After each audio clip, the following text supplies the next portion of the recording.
Le Togo fait pitié. Cela s'est vu encore cette fin de semaine que le pays est attardé sur des trottoirs qui n'existent nulle part. Un peuple n'a même pas été autorisé à exprimer son désaccord face à un système de gouvernance à l'abandon. De Paris, la capitale de l'Afrique dite francophone, on pouvait bien comprendre la nature du désarroi des citoyens du Togo. Ils y manifestaient librement. Il est ainsi arrivé à nos oreilles que Faure Gnassingbé ne serait pas accepté au Togo, du seul fait qu'il soit le fils de son père Gnassingbé Yadema. Cette assertion est totalement fausse. Faure Gnassingbé a plutôt laissé le Togo à l'abandon. Et il l'a fait du fait de son incapacité propre, son invouloir propre à lui. Oui, le Togo est à l'abandon du fait de l'incapacité notoire de son dirigeant principal, Faure Gnassingbé, de n'avoir jamais su quoi faire du Togo, qu'il a d'ailleurs considéré comme un héritage. Notre père nous a dit. C'est en soi un crime contre tous les citoyens du Togo, qu'un tel degré de désinvolture gouvernementale. Gouverner un pays requiert des capacités réelles,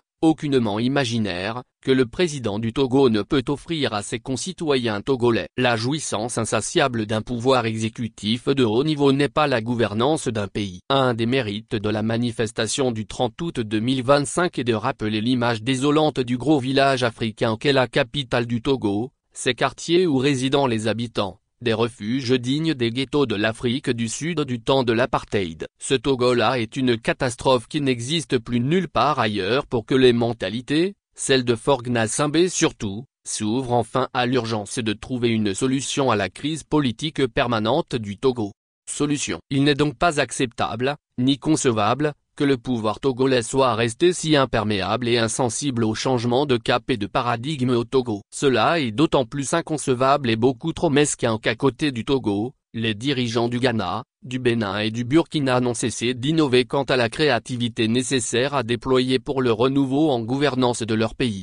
Le crime en gouvernance du Togo est d'autant plus grave qu'il existe une série de solutions, des voies de sortie d'urgence pour ramener le Togo à la fierté et à la dignité d'un pays vivable pour tout un chacun. Ici, la vision quasi sacerdotale de faire nation au Togo prend toute son importance. Plus que jamais, il faut converger autour de cette vision, regrouper les Togolaises et les Togolais dans un processus refondateur du pays. Nous y appelons encore tous les leaders politiques, anciens et nouveaux, Nyakadé, Fabre, Olympio, Adjamabo, Tchala, Gnassingbé et autres. Aucun miracle, sauf le travail réparateur des enfants du Togo, ne viendra guérir le pays de ses longs errements. Faure Gnassingbé doit écouter une telle nécessité patriotique les dirigeants du Togo et leurs accompagnateurs, les soulignements ado oui non soulignements et prétendus soulignements milices sentinelles soulignements y compris, se doivent de s'ouvrir à l'opportunité du moment politique présent. De manière immédiate et immanquable,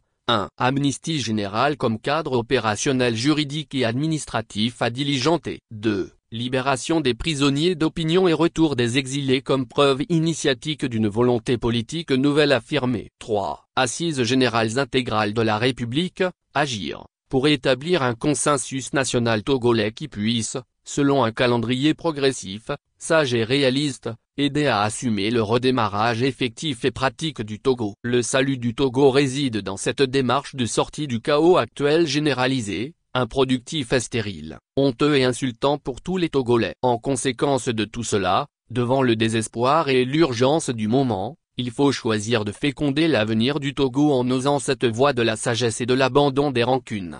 Oui, Faure Gnassingbé est un rancunier notoire et maladif qui va devoir se reconvertir en homme politique de son époque. Une telle ouverture à l'exercice de l'exemplarité et du renouveau devra d'ailleurs lui procurer l'armature de sa propre survie politique. Le Togo a véritablement besoin d'une telle flexibilité pour asseoir le travail de préparation et d'initiation de son éveil au monde nouveau qu'il attend, un monde auquel aucun pays ne saurait échapper. Oui, un monde nouveau existe déjà et le Togo tarde à y pénétrer. Le régime ancien togolais ne peut plus survivre à la mutation génétique des Togolaises et des Togolais, bien armés des seules technologies nouvelles de la communication pour déconstruire et aplanir les dernières illusions de leurs dirigeants retardataires ou récalcitrants. C'est tout cela soulignement le Togo éthique qui vient de soulignement pour renforcer la nécessité de la réconciliation, de la solidarité et de la souveraineté d'un Togo yéyé. PSA.